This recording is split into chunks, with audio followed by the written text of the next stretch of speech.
Hi, my name is Sinead Rooney, and my multimedia presentation will be on the educational issue inclusive classrooms. What are inclusive classrooms? Inclusive classrooms is a broad term to describe a contemporary classroom setting, one in which all students can learn together, regardless of any differences. This enforces that everyone has the same right to learn. What is the problem? There are many problematic issues that can occur when not following the inclusive classroom policy. Inclusive classrooms are an essential part of education. They promote equality for all children, as well as teach children to see people equally.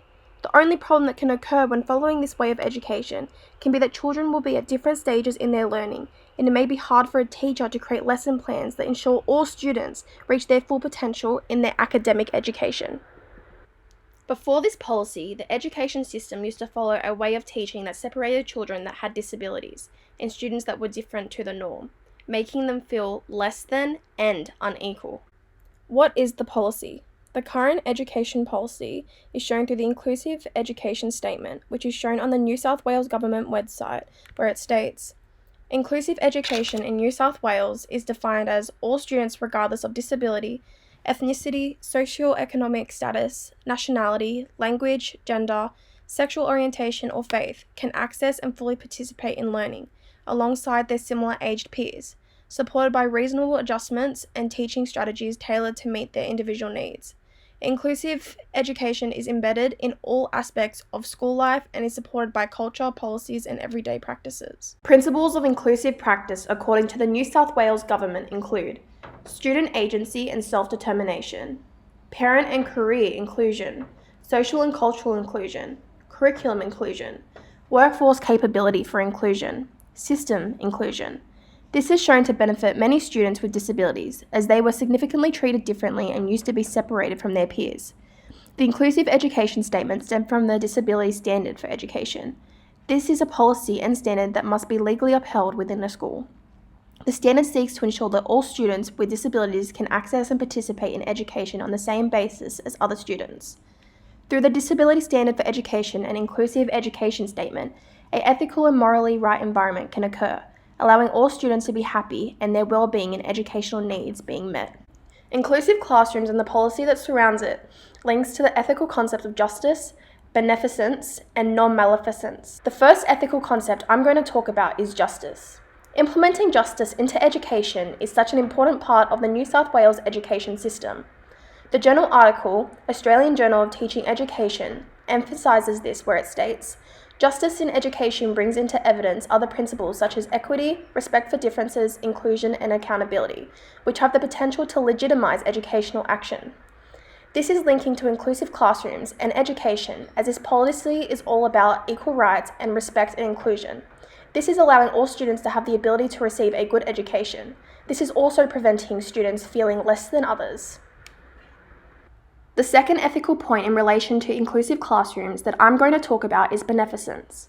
Beneficence, as shown in the secondary source, Professional, Ethical and Legal Issues in Early Childhood, is about making decisions and taking actions that make a positive contribution to the health and well-being of others. Beneficence is about doing good or causing good to be done, conferring benefits on others. This is beneficial to the ethics surrounding inclusive classrooms, as well as enforcing the policy that surrounds it, as it is implementing strategies of beneficence to support the well-being of all children, which is the reasoning to why the Inclusive Education Statement was created. The last ethical concept that I'm going to talk about is non-maleficence. According to the secondary source, Professional, Ethical and Legal Issues in Early Childhood, non-maleficence is about not causing harm to others either intentionally or unintentionally, and about not taking action that puts others at risk of harm. This concept is significantly linked to inclusive classrooms, as it is preventing children from feeling internally harmed or victimized for who they are. For example, through implementing inclusive classrooms, children with disabilities are able to sit, learn, and be in a classroom with others that are their age without feeling any different to any child of their age. This is implementing the Disability Standard Act, which helped create inclusive classrooms and inclusive education, allowing for schools to implement non-maleficence into their policies and procedures. Our policy versus how they could be better.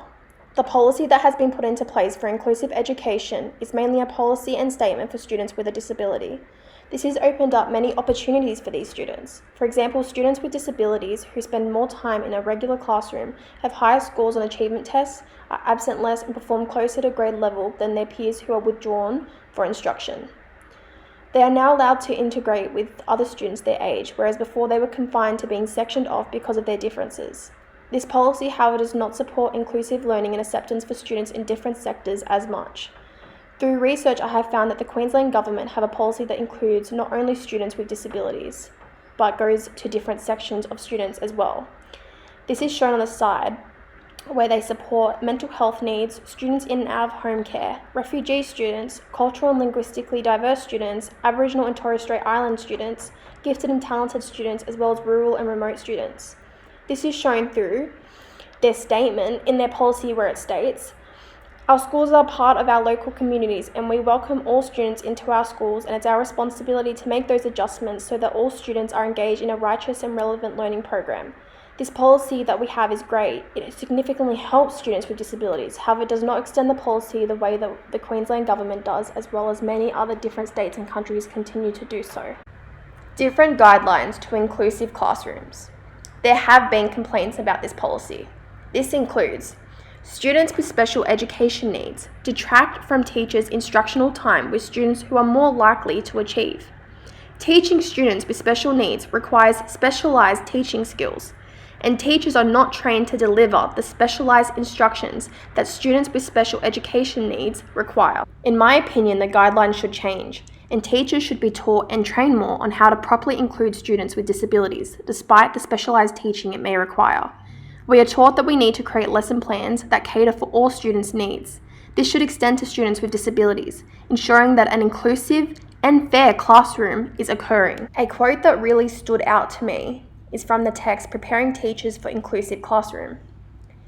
This is shown where it states, "Teachers who believe students with special needs are their responsibility tend to be more effective overall with their students." Having a positive mindset when teaching the classroom will ensure that an effective, inclusive environment occurs. A teacher believing that it is possible should be implemented into these guidelines. It may be scary for them at first, as these students' educational needs are in their hands, but through creating these lesson plans and getting to know the kids and how to cater for them will make what seems impossible possible.